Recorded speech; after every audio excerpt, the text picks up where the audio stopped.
Bharatiya Janata party यानी BJP के राष्ट्रीय अध्यक्ष जेपी नड्डा व बिहार प्रभारी भूपेंद्र यादव से मुख्यमंत्री नीतीश कुमार की मुलाकात के बाद राष्ट्रीय जनतांत्रिक गठबंधन यानी एनडीए में सीट शेयरिंग के तहत घटक दलों को मिल रही संख्याओं को लेकर कयास लगाए जा रहे हैं।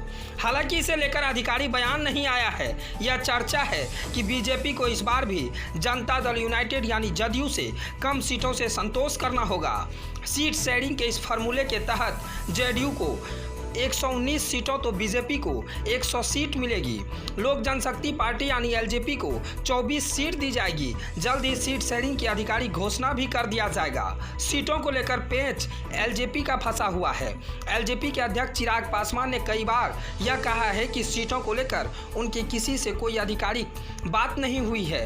एनडीए के घटक दलों के बीच एलजेपी को कितनी संख्या में सीट दी जाएगी, इस पर खूब चर्चा है। कहा जा रहा है कि सीट शेयरिंग के तहत वैसे तो एलजेपी 24 सीटें दी जा सक रही है, पर बीजेपी अपनी कोटे से लगभग आधा दर्जन सीटें भी दे सकती है। इस चर्चा को विस्तार देते हुए यह कहा जा रहा है कि ऐसे में संभव है एलजेपी को बीजेपी द्वारा जो सीटें दी जाएगी उन पर साथ में प्रत्याशियां भी दी जाएंगे।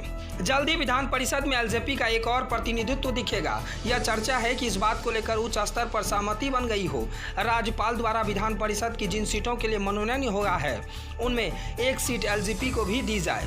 पूर्व में एलजेपी के पशुपति पारस इस कोटे से विधान पार्षद थे। एनडीए में हाल में ही शामिल जीतन राम मांझी कहते रहे कि वे गठबंधन में मुख्यमंत्री नीतीश कुमार के कारण हैं। सीट शेयरिंग में जीतन राम मांझी की पार्टी की कितनी संख्या में सीट मिलेगी, इस पर यह चर्चा है। इसे जदयू पर छोड़ दिया गया है। जदयू को जितने सीट मिल रही है उसी में उनके स्तर से जीतन राम मांझी को पार्टी के सीटें दी जाएगी। वैसे आधा दर्जन से अधिक नहीं बन जाए। कयास लगाए जा रहे हैं कि बीजेपी 100 सीटों पर लड़ेगी तो जदयू 119 सीटों पर, तो एलजेपी को 25 सीट दिए जाएंगे। इस तरह का हालांकि अभी आधिकारिक घोषणा नहीं हो पाई है। आगामी विधानसभा चुनाव है, इसी साल बिहार में विधानसभा चुनाव है। सीट शेयरिंग को लेकर भी कवायद तेज हो चुकी है। Bureau report ABJ news.